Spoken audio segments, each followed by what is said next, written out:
The Pirates could have been contenders, but ownership cried poverty and betrayed their fans. 2018.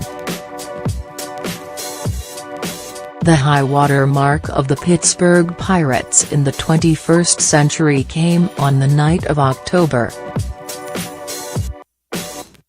1, 2013, as 40,487 fans clad in black and gold rang PNC Park with chants of Q2, Q2. On the mound stood Reds ace Johnny Cueto, Cincinnati's choice to start the NL wildcard game against a Pirates team that was making its first postseason appearance in 21 years. But in the second inning, he'd run into trouble, surrendering a solo home run to Marlon Byrd that brought out the chants. A few minutes later, Cueto, while facing Russell Martin, dropped the ball while transferring it from glove to hand. The chants grew louder. On the very next pitch, Martin rocketed a ball out over the left center wall for a home run. The chants became deafening. It had been 2 decades since Pirates fans had anything at all to cheer about, much less a playoff team. Pittsburgh beat Cincinnati that night to advance to the division series, then took a 2-1 lead on the Cardinals. The Pirates' first trip to a pennant series since 1992 was 1 win away. But then the wave broke as the Cardinals rallied to win the series and move on to the NLCS. The Pirates made the playoffs the next 2 years but ran into Madison Bumgarner in the former and Jake Arrieta in the latter and lost in the wild card game both times. Pittsburgh slumped from 98 wins in 2015 to 78 in 16 to 75 last year. That wild October night receded further and further into the distance. Now the hope of ever getting back to those heights seems to be a lifetime away. Over the course of 48 hours from Saturday through Monday, the Pirates didn't just punt their 2018 chances by trading Gerrit Cole and Andrew McCutchen, they also announced that sustained contention in Pittsburgh is a pipe dream. In trading both players, Cole to Houston, McCutchen to San Francisco, ownership declared the current team's window of opportunity shut and moved on to sowing the seeds for the future. But it's hard not to feel like, even as the team was coming off that magical 2013 run, the Pirates didn't do enough to keep that window open as long as they could. Few teams could boast as impressive a young core as the 2013 Pirates. McCutchen, Cole, Starling Marte, Neil Walker, Pedro Alvarez, and Josh Harrison were all homegrown stars under 30, with top prospect Gregory Polanco joining them in 2014. The pieces were in place to build something special and sustainable. But winter after winter, the small market Pirates refused to spend or sacrifice prospects. The winter after the wild card win over the Reds, Pittsburgh's only addition of note was journeyman starter Edinson Volquez. A year later, it was the low-cost veteran combo of A.J. Burnett and Francisco Liriano. And the year after that, coming off 98 wins and a second-place finish in the NL Central, the off-season consisted of letting Alvarez walk and trading Walker to the Mets while signing bargain bin options like John Yasso, Ryan Vogelsong, and David Freese. To do so little when given McCutchen, Cole and more is a baseball crime. The next step was within reach, but every time, the Pirates pulled up short, choosing instead to spend little or stick to the status quo. Contrast that to their fellow small-market also-rans, the Royals, who similarly turned a fecund farm system into surprise contention but also chose to go for it when they had the chance, landing Ben Zobrist and Johnny Cueto at the 2015 trade deadline, cost be damned.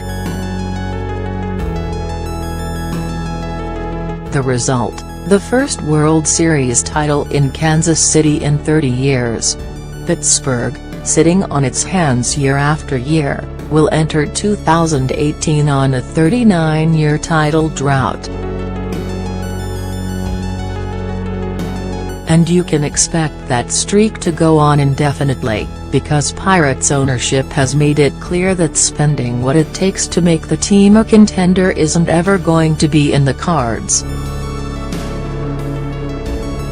Here's what Pittsburgh principal owner Bob Nutting told reporters on Monday night after trading McCutchen. Asked Bob Nutting what it will take for Pirates to break cycle of develop, then sell when gets too costly. Answer: I think you'd have a fundamental redesign of the economics of baseball. That's not what we're going to have.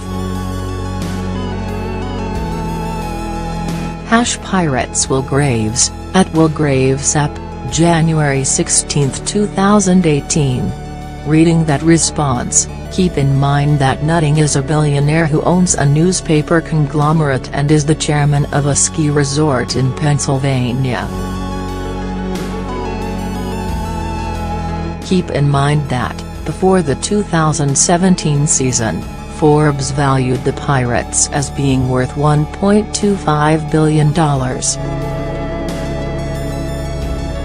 Keep in mind that the Pirates are revenue-sharing recipients, and that their $109 million payroll in 2017 was 25th in the league, some $50 million below the MLB average.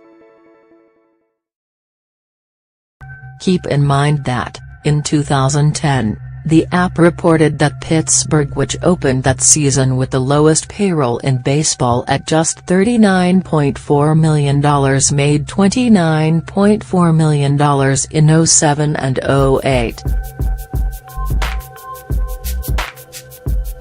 And keep in mind that, at some point this year, every MLB owner, including Nutting, will receive $50 million from the league, no strings attached, as part of its sale of a majority stake in Bombed to Disney, on top of the $33 million each already received in 2016 for a minority stake sale.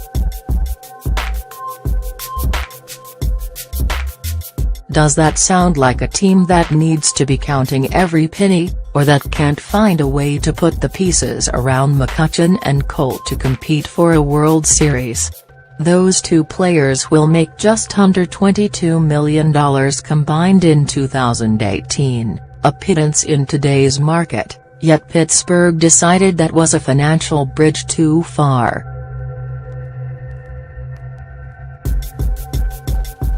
And from the way Nutting makes it sound, nothing would have changed that.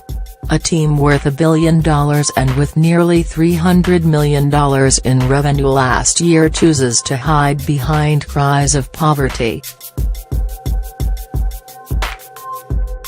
A billionaire complains about how the game is rigged against him and chooses to cut payroll, deal away stars, and play next season on the cheap. The Pirates have a mere $70 million on the books for 2018. In the battle between the fans and the bottom line, the money won. Therein lies the real tragedy of the Pirates stealing away McCutchen. After 2 decades of irrelevance and stupidity and stinginess and losing, after watching top 10 draft picks get wasted on Brian Bullington and J.J. Davis and Bobby Bradley, The Pirates had finally unearthed true franchise stars. Here was a gift beyond belief, and the Pirates wasted it. They had the chance to break through, to build teams around McCutchen and Cole that would contend for years. But instead, they've torn it all down because it would have cost too much. All across Pittsburgh and western Pennsylvania, kids and adults alike are taking down McCutchen posters or bundling up jerseys and trying to talk themselves into believing that the next Cole and McCutchen are just around the corner. But there are plenty more who recognize this as the usual song and dance from a team that refuses to try, that just gave away the face of the franchise to save a few $1 million and will be nigh unwatchable for who knows how long, and that the next McCutchen will be shipped out, too, the moment his price gets too high. McCutchen loved the city of Pittsburgh, and they loved him back. He was their superstar, the one who was going to carry them back to glory. Instead, they'll watch from afar as he toils for another team, thousands of miles away from the home that should have been his forever.